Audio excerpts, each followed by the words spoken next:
¿Qué tal? Buenas tardes, estimados alumnos. Espero que se encuentren muy bien. Bueno, pues les informo que el motivo de este video es para preparar la cápsula correspondiente a la semana número 5. Ya pues muy rápido se está yendo el tiempo.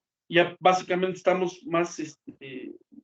trabajando más de la mitad de lo que corresponde a esta materia. Pero bueno, les hago la observación que vamos a empezar el contenido de esta cápsula platicando de cuáles son los niveles de educación que establece la Ley General de Educación. Recordarán que ya hemos estado hablando de manera detallada, desde mi punto de vista, de lo que es esta ley, ¿no? De lo que es la Ley General de Educación. Entonces lo vuelvo a comentar el día de hoy. Lo que vamos a trabajar básicamente son los niveles de educación según la Ley General de Educación. Según esta ley, existen 3 niveles de educación en nuestro país. Podemos encontrar la educación básica, y la educación básica, según la Ley General de Educación, contiene lo que es el preescolar, la primaria y lo que es la secundaria. Además de esa educación básica, podemos encontrar lo que es la educación media superior, y la educación media superior comprende lo que es el nivel bachillerato y o, en su caso, obviamente, la educación profesional técnica. Además de la educación media superior, podemos encontrar también lo que es la educación superior. Por lo que respecta a la educación superior, podemos encontrar al técnico superior, la licenciatura, la maestría y el doctorado. Además también de que podemos encontrar las especialidades. Lo comento una vez más. Recuerden que estamos hablando de los niveles de educación según la Ley General de Educación. Ya hablamos de lo que es la educación básica, ya también mencionamos un poco de la educación superior, y en este momento, por lo que respecta a la educación superior, les comentaba que primeramente podemos encontrar al técnico superior, podemos encontrar lo que es la licenciatura, podemos encontrar también las especialidades, la maestría y por último el doctorado. Les hago la observación que, pues, si y a ustedes les comentan que van un doctorado, pues realmente no tiene como tal un valor ante la Secretaría de Educación Pública. Se los digo porque yo estudié un postdoctorado y luego me di cuenta que realmente no tenía ningún valor ante la Secretaría de Educación Pública. Únicamente obtienes un diploma y eso es todo. Pero bueno, vamos a abordar un poquito más a detalle lo que es los niveles de educación según la Ley General de Educación, y primeramente nos toca hablar de la educación preescolar. Bueno, más bien nos toca primeramente hablar de la educación básica o del nivel básico. Recuerden que el nivel básico contiene lo que es el preescolar, la primaria y la secundaria. Entonces, primeramente nos toca hablar de lo que es la educación preescolar. Les comento que las niñas y los niños tienen capacidades que van a desarrollar desde edades muy tempranas. Lo comento una vez más, me parece muy interesante, muy relevante esta idea. Les decía que por lo que respecta a la educación preescolar, las niñas y los niños pues van a tener capacidades que desarrollan desde edades muy tempranas. Ellos piensan y se expresan, hacen preguntas porque quieren aprender, obviamente, elaboran explicaciones, interactúan con sus pares, es decir, interactúan con otros niños o con otras niñas y aprenden mientras se desarrollan. Otra situación que debemos precisar, bueno, pues es que para esta educación preescolar, la Secretaría de Educación Pública Federal elabora un programa o plan de estudios. Ese programa o plan de estudios pues tiene varios objetivos. ¿Cuáles son los objetivos de ese programa o plan de estudios? El primero de ellos, estimados alumnos, es que los alumnos de preescolar o los estudiantes de preescolar aprendan a regular sus emociones, a trabajar en colaboración, es decir, a trabajar en equipo, resolver.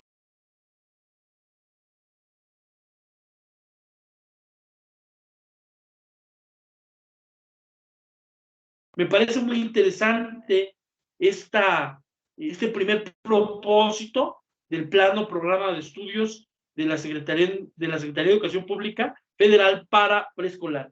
Esta regla o este propósito más bien de aprender a regular sus emociones me parece excelente. Además de que aquí se aborda de que los estudiantes, de que los alumnos de preescolar, pues deben enseñarse desde que son pequeños a respetar las reglas no solo en el aula de clase, sino que además también deben respetar las reglas fuera del aula de clase y en la escuela. Recuérdenlo, a mí me parece esto muy importante. Se debe enseñar a los estudiantes a respetar las reglas en el aula, fuera del aula, o sea, en la escuela, y además fuera de la escuela, en todo momento desde mi punto de vista.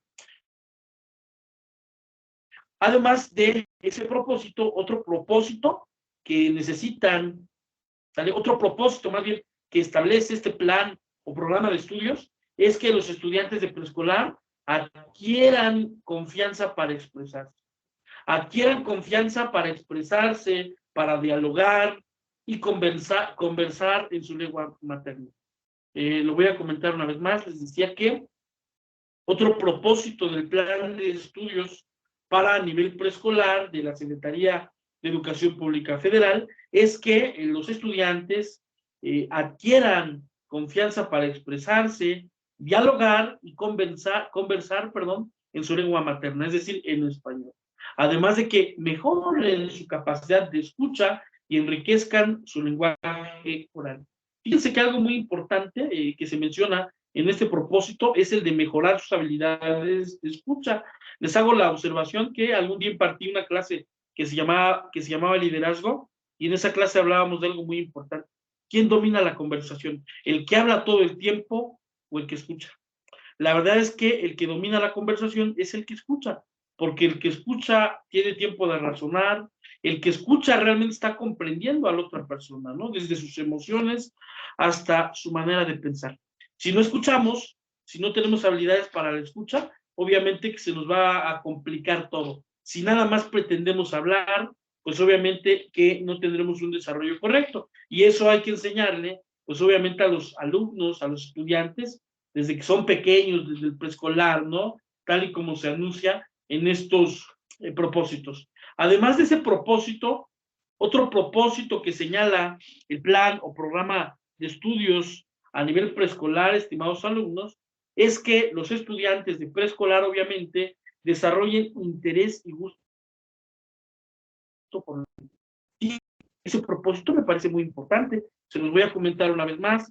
Les decía que otro propósito del plan de estudios o programa de estudios de la Secretaría de Educación Pública Federal a nivel preescolar es que los alumnos desarrollen interés y gusto por la lectura. Este propósito me parece muy bueno, ¿vale? Ya que lamentablemente, pues a nosotros no nos gusta leer como mexicanos, ¿no? O sea, hablo en la generalidad. Entonces, un buen hábito que nos ayudaría pues a comprender mejor las cosas, a ser mejores estudiantes, obviamente es generar el hábito de la lectura desde temprana edad. Pero bueno, además de ese propósito, podemos encontrar otros propósitos. Otro propósito que establece el plan de estudios o programa de estudios que hemos estado ya mencionando con antelación es usar el razonamiento matemático. Usar el razonamiento matemático en situaciones que demanden establecer relaciones de correspondencia, cantidad y ubicación de objetos. Este propósito también es muy importante, ¿eh? Les hago la observación que si nos enseñan matemáticas correctamente desde temprana edad, pues les agarramos un gusto, no les agarramos un cariño. Pero si se hace tedioso, si se hace complicado, desde mi punto de vista, el razonamiento, el uso de las matemáticas, obviamente que vamos a causarle un daño al alumno desde muy temprana edad. Entonces se debe, desde mi punto de vista, pues obviamente que lograr este propósito, que los estudiantes usen el razonamiento matemático en situaciones que demanden establecer relaciones de correspondencia. Bueno, yo considero que la mejor forma en la que el alumno, en la que vamos a llamar la atención del alumno para que comprenda correctamente el razonamiento matemático es a través de los problemas. Considero desde mi punto de vista que la mejor manera de enseñar algo es a través de problemas. De hecho, seguramente en alguna materia de ustedes, estimados alumnos, lo han analizado. Hay varios estilos de aprendizaje y varios métodos de aprendizaje. El mejor método de aprendizaje para el servidor es el método de la resolución de problemas. Pero bueno, además de ese propósito, otro propósito que tiene el plan o programa de estudios de la Secretaría de Educación Pública Federal para estudiantes de preescolar es que los mismos se interesen en la observación de fenómenos naturales y las características de los seres vivos.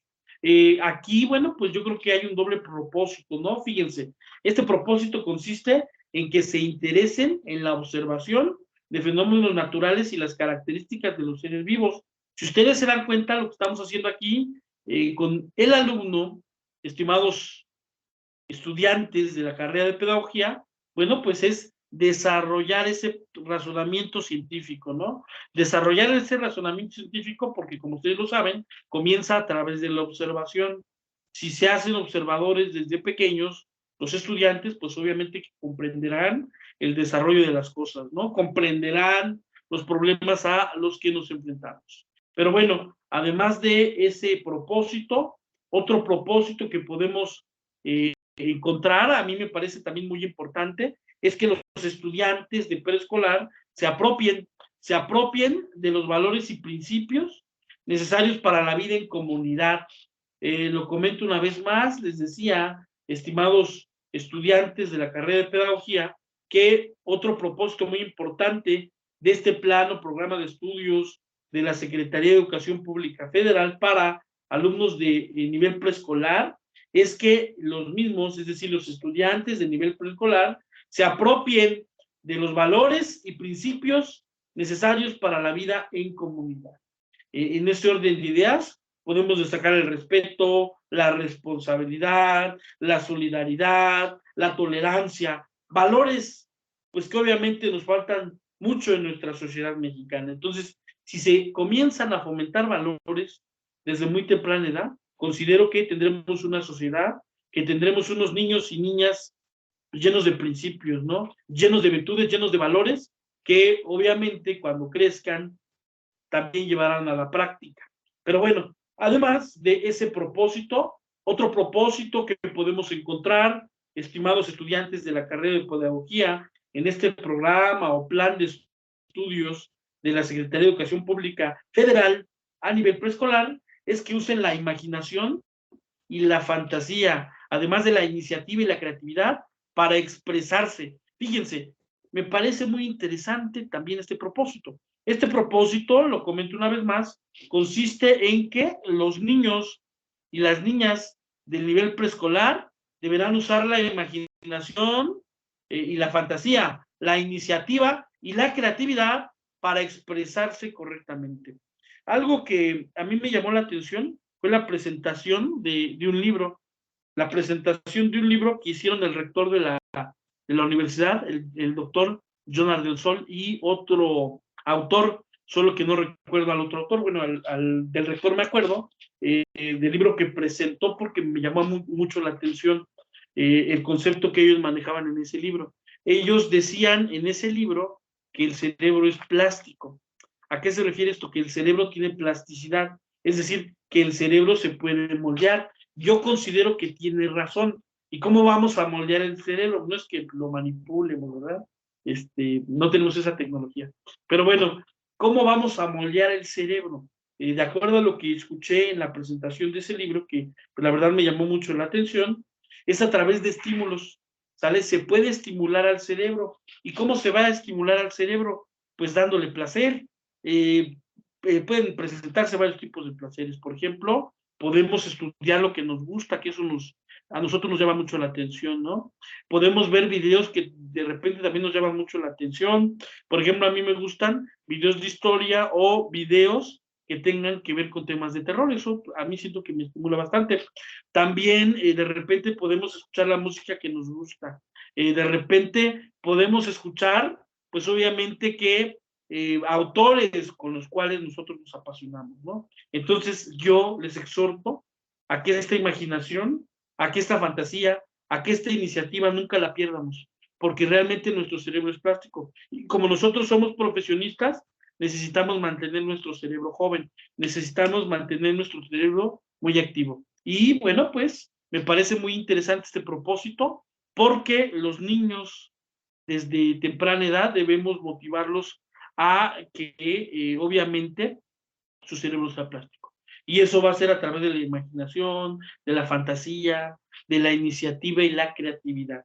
Pero bueno, para finalizar con esto, vamos a hablar del último propósito. El último propósito, ¿sale? Que establece el programa o plan de estudios de la Secretaría de Educación Pública Federal a nivel preescolar. Y ese último propósito es el de mejorar las habilidades de coordinación, control, manipulación y desplazamiento. ¿Esto con qué finalidad? Con la finalidad de obtener salud individual y colectiva.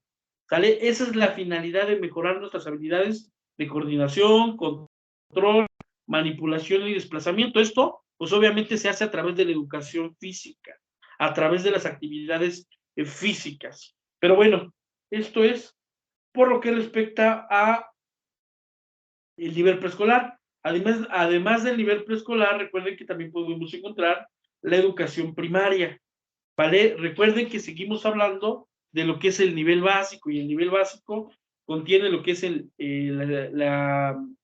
contiene lo que son los estudios de preescolar, la educación primaria y la educación secundaria. Ya hablamos hace unos momentos de lo que es la educación preescolar, ahora nos toca hablar de lo que es la educación primaria.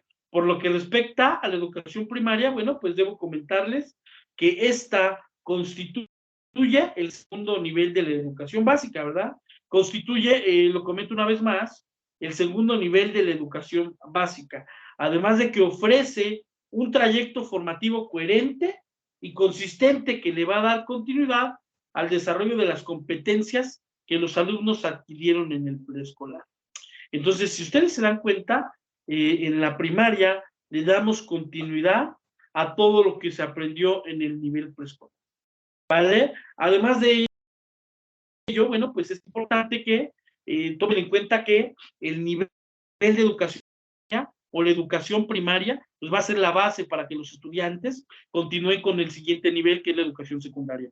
Además de eso, se busca, obviamente, los estudiantes, los egresados, ¿sale? De el nivel de educación primaria, competencias para la vida. Se busca que los estudiantes de educación primaria, lo vuelvo a comentar, desarrollen competencias para la vida que les permitan construir su identidad como ciudadanos democráticos y creativos que requiere la sociedad del siglo XXI. Me parece importante esta idea, sale incluso bonita desde mi punto de vista, y esta idea es que los estudiantes de primaria egresen y desarrollen competencias para la vida, que les permitan construir identidad como los ciudadanos democráticos y críticos que requiere la sociedad, que requiere nuestra sociedad mexicana para el siglo XXI. Vamos a continuar, y bueno, pues lo siguiente que debo comentarles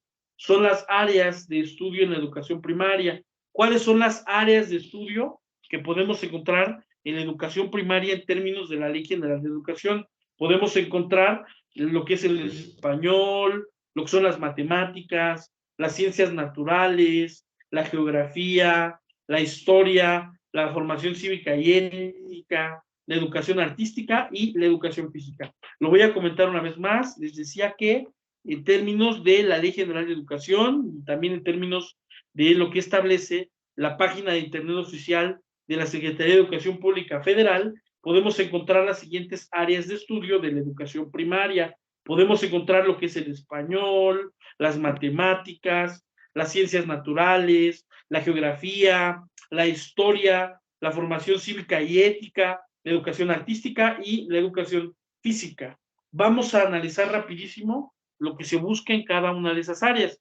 Primeramente, por lo que respecta al español, bueno, pues aquí lo que se busca es que el lenguaje sea un proceso cultural importante en el desarrollo de la humanidad. Además de que se hace la observación de que sin el lenguaje, de que sin nuestra lengua, pues obviamente que no podríamos entender el desarrollo de las sociedades actuales. Lo comento una vez más, recuerden que estamos hablando de cada una de las áreas de estudio de la educación primaria. La primera que damos que es el español, o como se maneja en otros lados, nuestra lengua materna. Por lo que respecta al español o nuestra lengua materna, es importante comentar que el lenguaje es un proceso. El lenguaje es un proceso cultural mediante el cual se desarrolla la humanidad. Además de eso, bueno, pues es importante comentarles que sin el lenguaje, sin las lenguas, no podría entenderse el desarrollo de las sociedades actuales. Les comento que cuando hablamos del español, cuando hablamos del lenguaje, nos referimos no solo a la oralidad, también nos referimos a la escritura, que es muy importante y que a veces se descuida. Pero bueno, además del español, podemos hablar un poco también de lo que son las matemáticas. Por lo que respecta a las matemáticas, y en términos obviamente de la educación primaria, la formación matemática permite, estimados estudiantes, a los alumnos, a los individuos, enfrentar con éxito problemas de la vida cotidiana. Fíjense lo importante que son las matemáticas. Les decía que la formación matemática va a permitir a los individuos, va a permitir a los estudiantes enfrentar con éxito problemas de la vida cotidiana, que en gran medida pues dependen obviamente de los conocimientos adquiridos y de las habilidades y actitudes desarrolladas durante la educación básica. Entonces, las matemáticas sirven para la vida cotidiana, como ustedes lo escucharon. Además de que quiero comentarles que las matemáticas son un lenguaje universal. Nos podemos dar a entender con señas y con números, obviamente, aquí en China. O sea, las matemáticas son un lenguaje universal que sí o sí debemos comprender. Luego, pues, no sé si ustedes les he comentado, he dado clases no solo en pedagogía con ustedes, sino que además también en derecho y en otras carreras. Y siempre, pues, he escuchado que nosotros, como estudiosos de las áreas sociales, no somos buenos para las matemáticas. He escuchado a mis alumnos quejarse de eso. Pero bueno, la situación es que las matemáticas son parte de nuestra vida cotidiana. Sin las matemáticas no podríamos entender el mundo. Además de que les voy a decir algo muy importante desde mi punto de vista, ¿eh? Desde mi punto de vista, las matemáticas te sirven para lo más bonito de una profesión, para cobrar, ¿vale? Para cobrar honorarios o para cobrar la nómina o la quincena. Entonces sí son muy importantes las matemáticas para nuestra vida cotidiana. Es más, les digo con todo respeto que hay gente que se dedica al comercio o a actividades informales y que a lo mejor no saben leer y escribir, pero las matemáticas sí se las saben para contar lo que les van a pagar, ¿no? Para contar su dinero. Pero bueno, además, podemos encontrar también las ciencias naturales, que básicamente, en cuanto a las ciencias naturales, recuerden que pues se nos hace reflexionar, ¿no? Sobre los ecosistemas, se nos hace reflexionar sobre la flora, sobre la fauna, desde un punto de vista científico. Además, en esas ciencias naturales incluso se aborda un poco de lo que es la anatomía, ¿no? Un poco de lo que es el cuerpo del ser humano. Pero bueno, además de las ciencias naturales, podemos encontrar también lo que es la geografía. Por lo que respecta a la geografía, lo importante de esta asignatura o lo importante de esta área es comprender la grandeza de nuestro país. ¿Sale? Nuestro país, pues básicamente comprende más de 2 millones de kilómetros cuadrados, pero eso no es lo importante. Lo importante desde mi punto de vista es comprender la riqueza natural de nuestro país, la riqueza cultural y económica también, ¿no? Como país, México está ubicado estratégicamente en una zona privilegiada.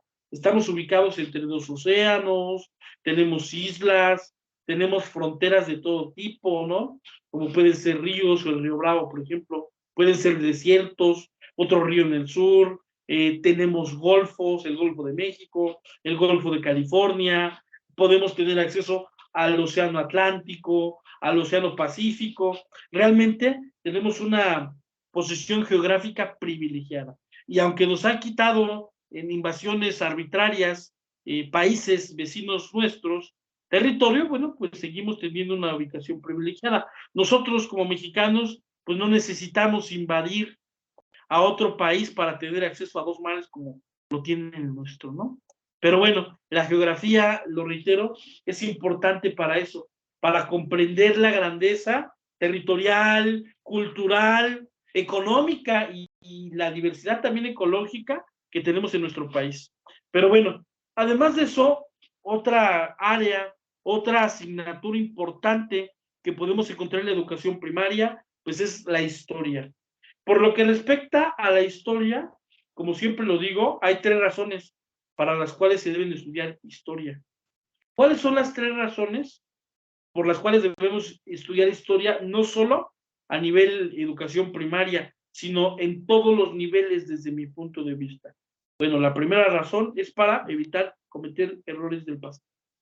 ¿Sale? Quien no conoce su historia, recuérdenlo, está obligado a repetirla.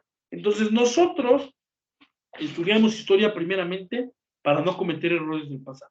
Además de estudiar historia para no cometer errores del pasado, también estudiamos historia por nuestra necesidad de saber muchas cosas, por el alto grado de erudición que alcanza el ser humano. Entonces la historia también es importante por eso, porque nosotros tenemos la necesidad de saber, porque a nosotros nos gusta tener cierto grado de erudición. Es decir, nos gusta como seres humanos tener muchos conocimientos, saber muchas cosas. Y no es porque seamos mentirosos, ¿verdad? O como decimos popularmente en México. No es porque seamos chismosos, sino porque somos curiosos, ¿vale? Y tenemos esa necesidad, tenemos esa, pues, ambición de conocer más, de obtener más conocimientos. Y bueno, pues ya para finalizar, la última razón de por qué estudiamos historia, muy importante, y esto pues debe existir desde la educación primaria, es para enorgullecernos de ser mexicanos. Entre más conocimientos tenemos sobre esta bendita tierra, entre más conocimientos tenemos sobre nuestro México, sobre nuestro país, más orgullosos nos debemos sentir del mismo. Pero bueno, nos vamos a otra área, que es la área de formación cívica y ética. Bueno, por lo que respecta a esta área, lo que se busca a la par del desarrollo cognitivo es que se trabaje también el desarrollo moral y la formación ciudadana de los estudiantes. Lo vamos a comentar una vez más. Recuerden que estamos hablando en este momento de las áreas de estudio de la educación primaria.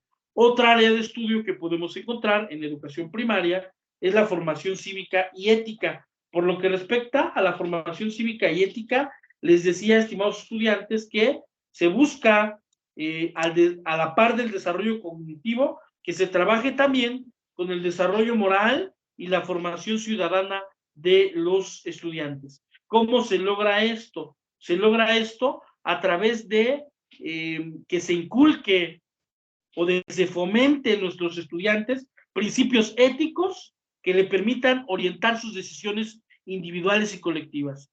¿Cómo se logra este desarrollo moral? ¿Cómo vamos a incentivar, lo repito, este desarrollo moral? Bueno, pues fomentando principios éticos, que le van a permitir a nuestros estudiantes orientarlos a tomar mejores decisiones de manera individual y o colectiva. Bueno, antes que nada, hablar de la moral es hablar de algo muy importante. Antes que hablar de valores, la moral, recuerden que nos ayuda a diferenciar lo que está bien de lo que está mal. Para eso nos ayuda primeramente la moral, ¿no? Para diferenciar, vuelvo a comentar, lo que está bien de lo que está mal. Además de eso, bueno, pues es importante comentarles que la moral nos lleva a una bendición que únicamente tenemos los seres humanos. Y esa bendición es el libre albedrío. ¿Qué implica esto del libre albedrío, estimados estudiantes? Quiere decir que nosotros tomamos nuestras propias decisiones. Puede que nos pueda influir otra persona, puede que nos puedan, pues de alguna manera manipular, pero finalmente la decisión depende de nosotros. Y eso para mí es una bendición, el libre albedrío de tomar mis propias decisiones. Pero bueno,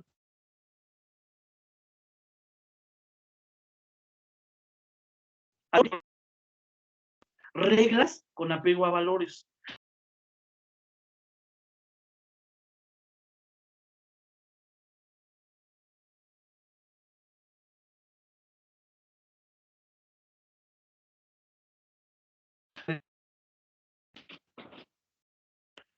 Perdón,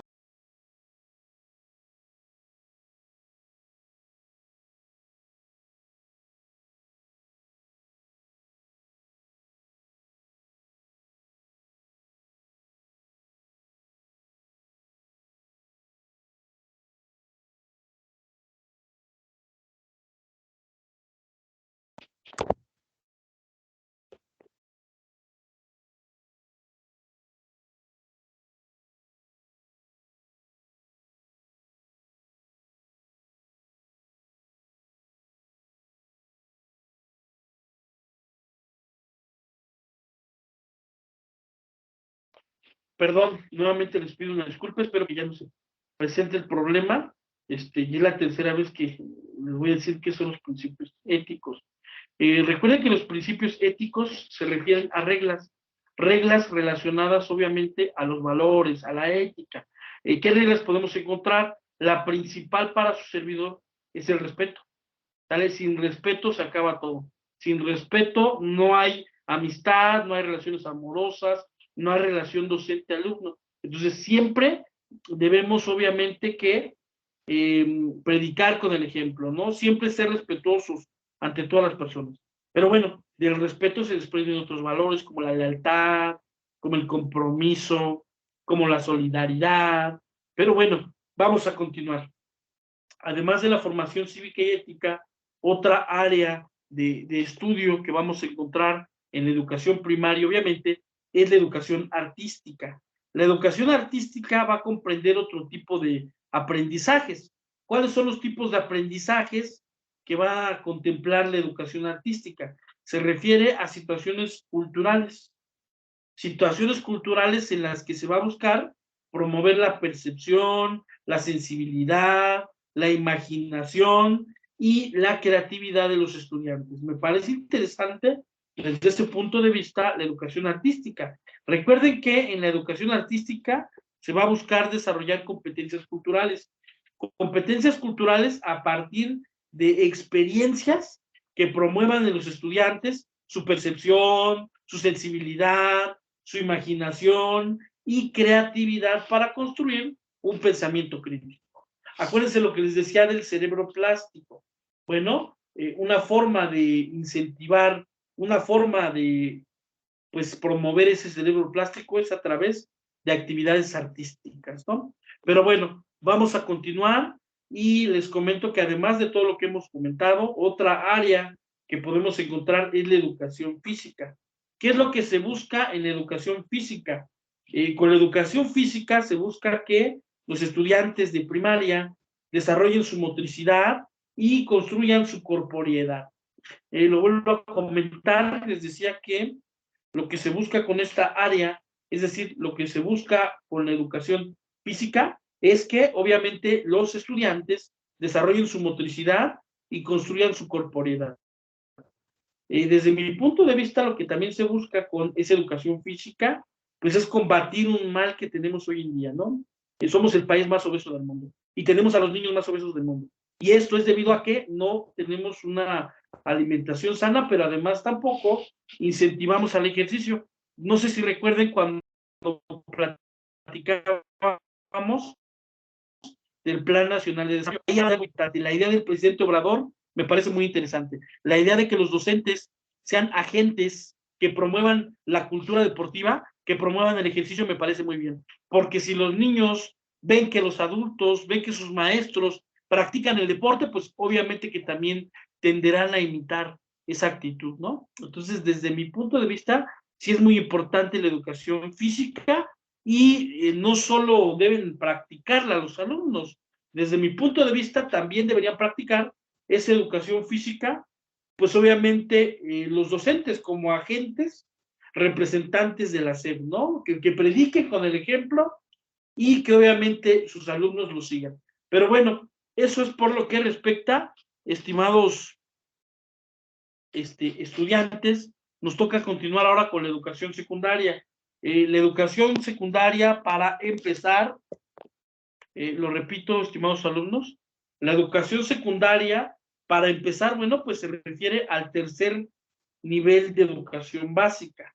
Este tercer nivel de educación básica, como ustedes lo saben, se va a cursar en 3 años. Y lo que se busca es que los adolescentes adquieran herramientas para aprender a lo largo de su vida, a través del desarrollo de competencias relacionadas con lo afectivo, lo social, la naturaleza y la vida democrática. Y recuerden que estamos hablando, estimados estudiantes, de la educación secundaria. Les decía que esta educación secundaria es el tercer nivel de la educación básica. Y bueno, pues también les decía que este nivel se cursa en 3 años. Y lo que se busca en este nivel, es decir, en la educación secundaria, es que los estudiantes, nuestros alumnos, adquieran herramientas para aprender a lo largo de su vida a través del desarrollo de competencias relacionadas con lo afectivo, lo social, la naturaleza y la vida democrática. Además de lo que estoy comentando, bueno, pues otra situación que debo precisar es cuál es el perfil de egreso de los estudiantes de secundaria. Lo voy a comentar una vez más, además de todo lo que mencioné, otra situación que también es importante tomar en cuenta es el perfil de egreso de los estudiantes de secundaria. El perfil de egreso de los estudiantes de secundaria es que tengan capacidad de reflexión y análisis, además de que ejerzan sus derechos, de que produzcan e intercambien conocimientos y que cuiden a la salud y al medio ambiente. ¿Sale? Fíjense, esto me parece muy importante. Lo último que mencioné, cuidar a la salud y al medio ambiente. Cuidar al medio ambiente es algo importante. Qué coraje me da, al menos a mí, cuando veo que una persona tira basura en la calle o en la comodidad de su carro, ¿no? Tiran la basura. Eso quiere decir, pues, que no tenemos educación ambiental. Entonces hay que fomentarlo. ¿Cómo lo fomentamos? Pues empezando desde mi punto de vista con nosotros, ¿no? Tirando la basura en el bote. Yo he estado en clases presenciales y fíjense que con tristeza veo que a veces mis colegas, en lugar de que recojan la basura y la depositen, lo que hacen es acusar al otro maestro, ¿no? Acusan al otro maestro en un grupo de WhatsApp de que están tirando basura. Ese es el ejemplo que le estamos dando a nuestros alumnos, el de, en lugar de hacer lo correcto y tomar la basura y depositarla en el bote, estamos siendo unos viles acosadores, unas viles chivas, con todo respeto lo digo, de acusar a los demás en lugar de hacer lo correcto. Entonces, fíjense que en algún día, ahí precisamente en Grupo ESIMA, yo estaba dando clases, ¿sale? Y llegamos a un salón que estaba sucio, ¿sale? Había poca basura, pero bueno, yo vi la basura ahí tirada y me dice un alumno, ¿por qué no le toma foto, como lo hacen los demás profes, y la manda al grupo de WhatsApp? No dije nada, solo tomé la basura y la deposité en el bote, y los alumnos se quedaron como que sorprendidos, ¿no? Y les dije, ¿por qué no mejor hacemos lo correcto, no? ¿Por qué no mejor depositamos la basura en su lugar y ya nos evitamos de tanto problema? Y bueno, pues los alumnos vi que les gustó mi actitud y créanme que a partir de ese momento con ellos me llevé muy bien. Son alumnos que incluso hoy en día son profesionistas y todavía tenemos la relación de llevarnos bien. Pero bueno, vamos a continuar. Si es que pues no tienen una duda, que obviamente no la tienen porque yo soy el único que está conectado y esta videocápsula la verán después, ¿no? Pero bueno, me parece muy importante rescatar lo último que les dije, la educación ambiental. Yo considero que la educación ambiental debería ser desde que estamos en preescolar, ¿no? Pero si se dan cuenta, lo mencionamos hasta el nivel secundario. Ahora, quiero comentarles que podemos encontrar varios tipos de secundarias, ¿no? Podemos encontrar secundarias generales, podemos encontrar secundarias técnicas. Su servidor orgullosamente egresó de una secundaria técnica, la secundaria técnica número 1 del Estado de México, que está ubicada aquí en Santiago Tequixtenco. Pero bueno, además de las secundarias generales, de las secundarias técnicas, podemos encontrar también lo que son las telesecundarias, y con las reformas del presidente Peña, también podemos encontrar las secundarias para trabajadores. Vamos a continuar y lo que ahora nos toca abordar es la educación media superior. La educación media superior, recuerden que puede ser a nivel bachillerato, lo que nosotros llamamos preparatoria, y también puede ser educación profesional técnica. ¿Qué ejemplos de educación profesional técnica podemos encontrar? Lo que son los CONALEP, por ejemplo. Ese es un ejemplo de una educación profesional técnica. Pero bueno, les comento que la educación media superior en México le corresponde al bachillerato o preparatoria y equivale en Estados Unidos a lo que sería la high school. ¿Sale? También es importante hacerle la observación que el certificado de educación media superior va a ser necesario en nuestro país para realizar estudios superiores. ¿Sale? Entonces, si se quiere en México, pues obviamente estudiar una licenciatura, si se quiere estudiar un posgrado, pues obviamente que primero necesitamos obtener el certificado de bachillerato o el certificado de preparatoria. Pero bueno, vamos a continuar. Ahora nos toca hablar un poco de lo que es la educación superior. Recuerden que en la educación superior podemos encontrar lo que son los técnicos superiores, la licenciatura, las especialidades, la maestría y el doctorado. Primero que nada, vamos a comentar lo que es un técnico superior. Lo repito una vez más, recuerden que ya estamos hablando un poco de lo que es el nivel superior, el nivel de educación superior. El nivel de educación superior en nuestro país, recuerden que comprende lo que es el técnico superior, lo que es la licenciatura, lo que es la especialidad, lo que es la maestría y lo que es también el doctorado. Primeramente, hablaremos de lo que es el técnico superior. El técnico superior, estimados compañeros, es una formación de la etapa de educación superior para alumnos que optan, obviamente, es decir, que seleccionan esa opción para una formación profesional en universidades tecnológicas o politécnicas, así como en otro tipo de universidades que se especializan en la formación, técnico profesional. Lo voy a comentar una vez más. Recuerden que estamos hablando de lo que es el técnico superior. Por lo que respecta al técnico superior, les decía que es una formación en la etapa de la educación superior para alumnos que optan por una formación profesional en universidades tecnológicas o politécnicas, así como en otras universidades que se especializan en la formación técnico profesional. ¿Qué ejemplos podemos dar de este tipo de escuelas? El IPN, por ejemplo, ¿no? El Instituto Politécnico Nacional. Aquí en Toluca, bueno, pues existe el famoso Tecnológico de Toluca.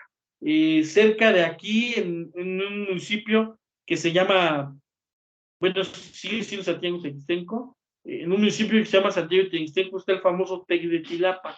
Entonces, esos tecnológicos son un ejemplo de estudios técnicos superiores. Pero bueno, además de los estudios técnicos superiores, podemos encontrar en las licenciaturas.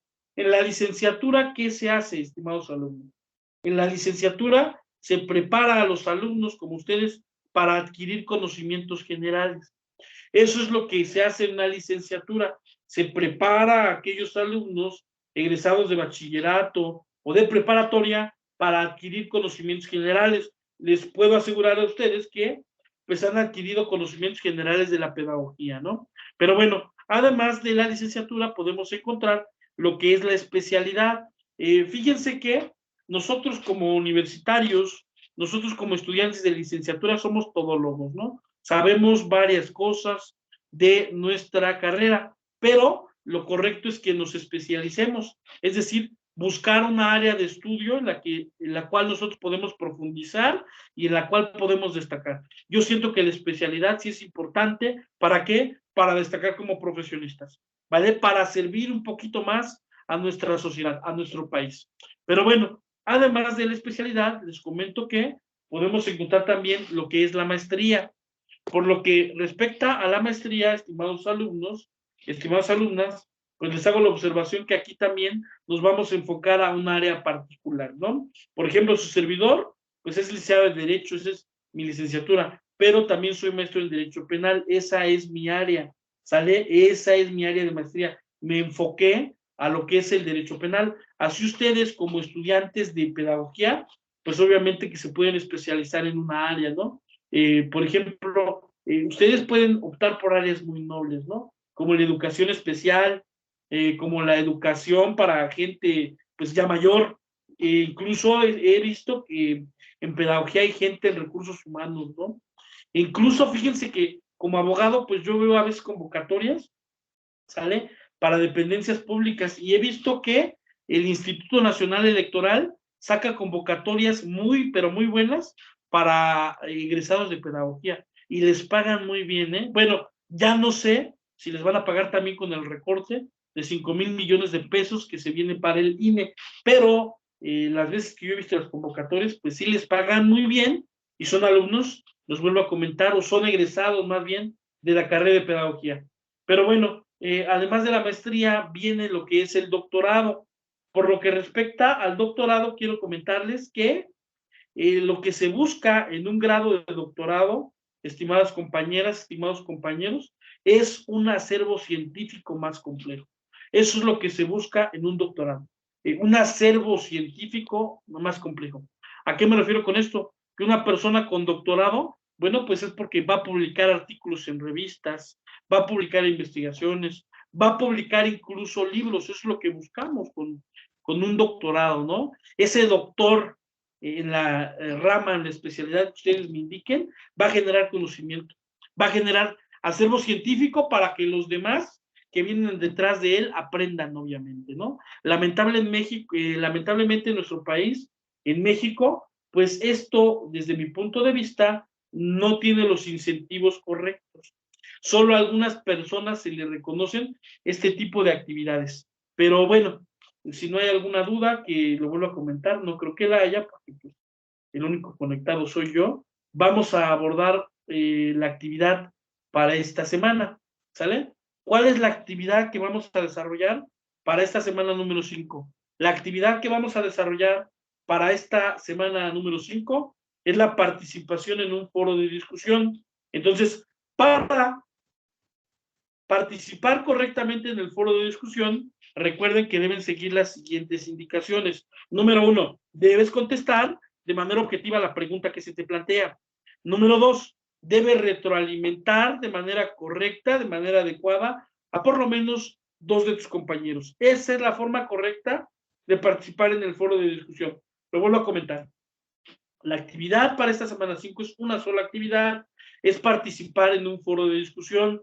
Por lo que respecta al foro de discusión, recuerda que deberás dar contestación a una pregunta. Además de que le vas a dar contestación a esa pregunta, deberás retroalimentar la participación de por lo menos 2 de tus compañeros.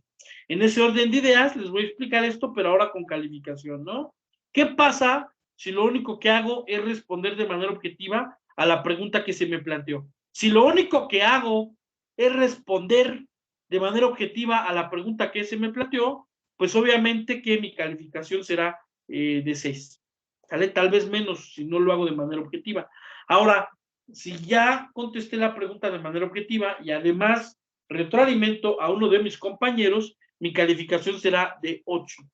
Pero si sigo cabalmente las indicaciones que se me están dando, es decir, respondo de manera objetiva a la pregunta planteada y además retroalimento la participación de por lo menos 2 de mis compañeros, entonces mi calificación será completa, será de 10. Es fácil, nada más hay que cumplirlo. Yo me he dado cuenta que ustedes son muy buenos para seguir indicaciones y no creo que tengamos ningún problema. Pero bueno, vamos con la pregunta, ¿sale? La pregunta es un tanto larga desde mi punto de vista, vamos a comentarla y bueno, pues ustedes son los que van a dar su punto de vista finalmente, ¿no? La pregunta empieza de la siguiente manera.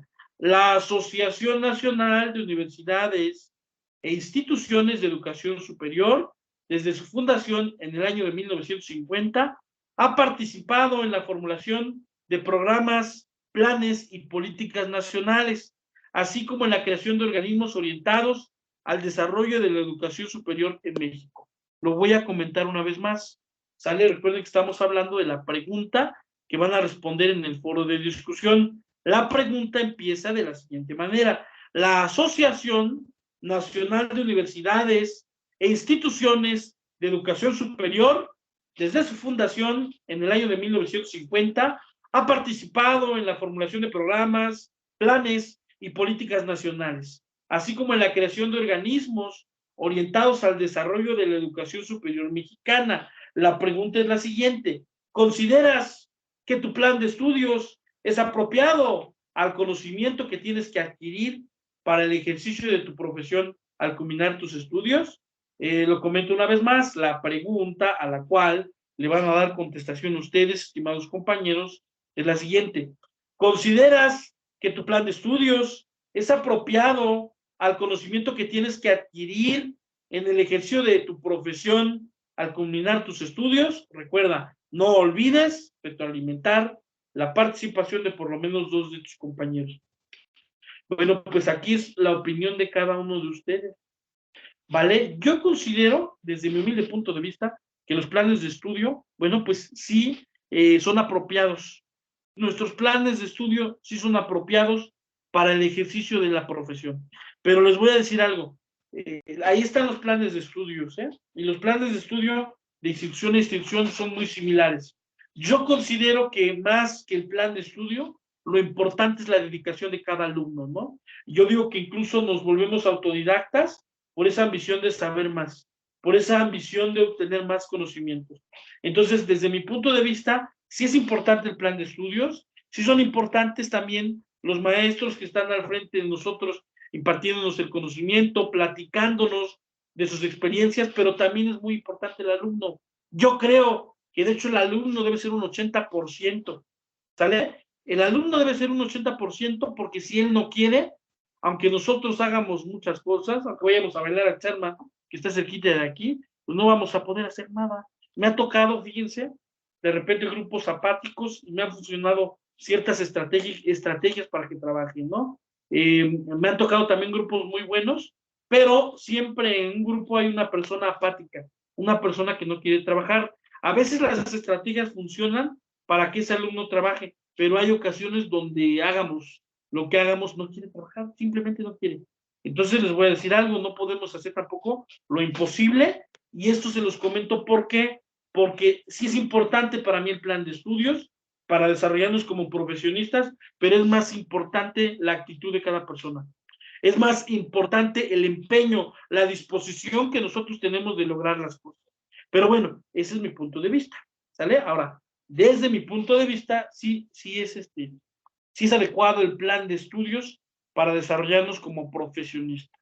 Pero bueno, vamos a retomar un poco de lo que es el contenido de plataforma. Por lo que respecta al contenido de plataforma, bueno, pues lo que se debe analizar en esta semana es precisamente la Asociación Nacional de Universidades e Instituciones de Educación Superior.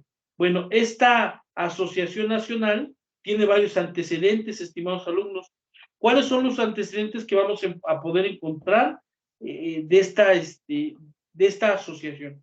Bueno, vamos a mencionar algunos, ¿sale? El primer antecedente que podemos encontrar, permítame un momento. Ahora sí, el primer antecedente que podemos encontrar es en el año de 1965. Bueno, antes de 1965 realmente, durante el gobierno del presidente Miguel Alemán Valdés, empiezan a crecer esfuerzos, ¿no? Por apoyar esta situación de la educación superior. Ese sería el primer antecedente. El gobierno del presidente Alemán Valdés, donde se busca perfeccionar, donde se busca crecer en cuanto a la educación superior.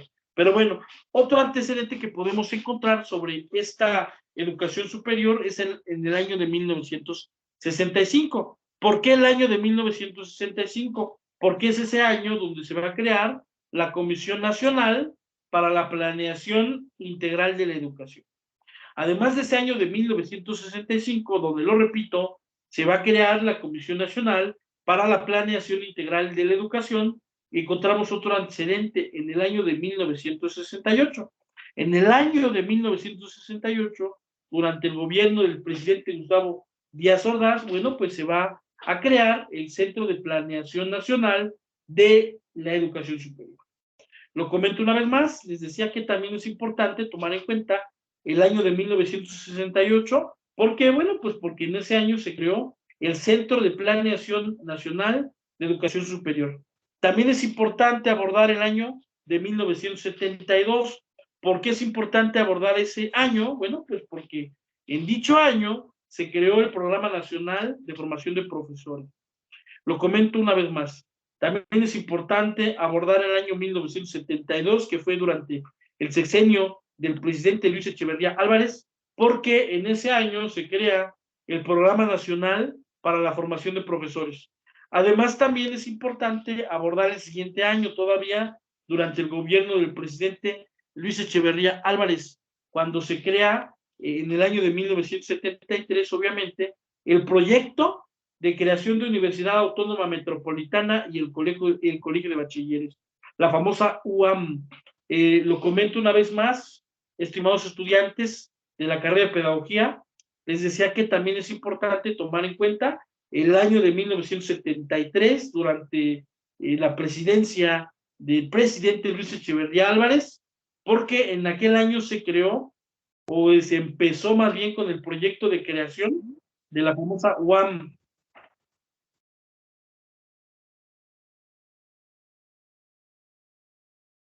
Perdónenme, nuevamente está fallando la tecnología, pero bueno, lo volvemos a comentar. Les decía que también es importante el año de 1973, ¿por qué? Porque durante ese año, que fue parte del gobierno del presidente Luis Echeverría Álvarez, se empezó con el proyecto de creación de la UAM, la Universidad Autónoma Metropolitana y el Colegio de Bachilleres. Posteriormente, también es importante señalar el año de 1978. ¿Por qué el año de 1978? Porque en ese año se va a crear el Programa Nacional de Formación de Profesores. Lo comento una vez más, estimados alumnos, también es importante tomar en cuenta el año de 1978, ya estamos hablando de el sexenio del presidente López Portillo, ¿sale? En ese año 1978, él era el presidente y se crea el Programa Nacional de Formación de Profesores. También es importante hablar del año de 1980, les hago la observación, pues que en aquel año seguía siendo el presidente seguía siendo el presidente López Portillo. Les comento que en ese año de 1980 se va a crear lo que es el Sistema Nacional de Planeación Permanente de la Educación Superior. Lo comento una vez más, estimados estudiantes de la carrera de Pedagogía, les decía que también es importante tomar en cuenta el año de 1980, ¿sale? Ya que en ese año, durante el gobierno del presidente José López Portillo, se creó el Sistema Nacional de Planeación Permanente de la Educación Superior. Además, también se crea la Coordinación Nacional para la Planeación de Educación Superior y de igual manera se crearon las comisiones estatales para la planeación de educación superior. Pero bueno, eso es en cuanto al año de 1980. Todavía vamos a encontrar otras fechas, por ejemplo, la de 1989. En 1989 ya estamos hablando de otro presidente, ya estamos hablando del presidente Carlos Salinas de Gortari. Bueno, como ustedes lo debieron analizar en sus clases de historia, el presidente Carlos Salinas de Gortari llevó a cabo varias reformas y varias implementaciones, no solo en materia de educación, sino en una infinidad de materias. Pero bueno, en este caso estamos hablando del año de 1989 y en ese año, durante la administración del presidente Carlos Salinas de Gortari, se crea la Comisión Nacional de Evaluación, la famosa CONAEVA. Sale, lo repito, 1989 se va a crear esa Comisión Nacional de Evaluación. Además de ese año de 1989, también es importante tomar en cuenta el año de 1991, que también seguimos hablando del gobierno del presidente Carlos Salinas de Gortari. En ese año, 1991, estimados estudiantes, se crearon los comités interinstitucionales para la evaluación de la educación superior. Lo comento una vez más, en ese año, 1991, se crean los comités interinstitucionales para la evaluación de la educación superior. Posteriormente, esos comités se van a transformar en el año de 1993, todavía durante el año del presidente Carlos Salinas de Gortari, en el Centro Nacional de Evaluación para la Educación Superior, el famoso CENEVAL, ¿no? Que a muchos y a muchas les da miedo. Lo comento una vez más, esos comités interinstitucionales para la evaluación de la educación superior se transformaron en el año de 1993, durante todavía el gobierno del presidente Carlos Salinas de Gortari, en el Centro Nacional de Evaluación para la Educación Superior, que se conoce mejor como Ceneval, y que lo decía, ¿no? A muchos y a muchas les da miedo. Pero bueno, posteriormente vamos a encontrar otro antecedente importante en el año de 1994. En el año de 1994, ya durante la presidencia del presidente Cedillo, se crea el Programa Nacional para la Superación del Personal Académico. Se llama ese programa, o se le conoció como Supera. Lo comento una vez más, les decía que en el año de 1994 se va a crear, de igual manera, otro antecedente respecto a la educación superior. En el gobierno del presidente Cedillo y que se llama Programa Nacional de Superación Personal Académico, alias Supera. De igual manera, posteriormente, más bien, en el año de 1996, durante el gobierno de el presidente Cedillo, también se crea el programa de mejoramiento del profesorado. Lo comento una vez más, les decía que otro antecedente importante respecto a la educación superior en nuestro país es en el año de 1996, durante el gobierno del presidente Cedillo, y es que se crea el programa de mejoramiento del profesorado. Y ya para finalizar nuestra sesión del día de hoy, vamos a abordar lo que ocurrió en el año 2001 con relación a la educación superior. En ese año 2001, con relación a la educación superior, durante la presidencia de Vicente Fox Quesada, se creó el Consejo para la Acreditación de Educación Superior. Lo voy a comentar una vez más, les decía que en el año 2001, durante la presidencia de el presidente Vicente Fox, se creó el Consejo para la Acreditación de la Educación Superior. Todavía nos faltan algunos antecedentes, como el año 2006, 2007, 2008, 2009, 2010, 2011, 2012, ¿sale? Pero esos los vamos a abordar, estimadas compañeras, estimados compañeros, en nuestra clase del día lunes. Hasta aquí le vamos a dejar, espero que esta videocápsula sea de su agrado, como siempre quedo a sus órdenes, y pues no me queda más que desearles que tengan excelente tarde o excelente noche, dependiendo del horario en que me vean. Muchas gracias por su atención.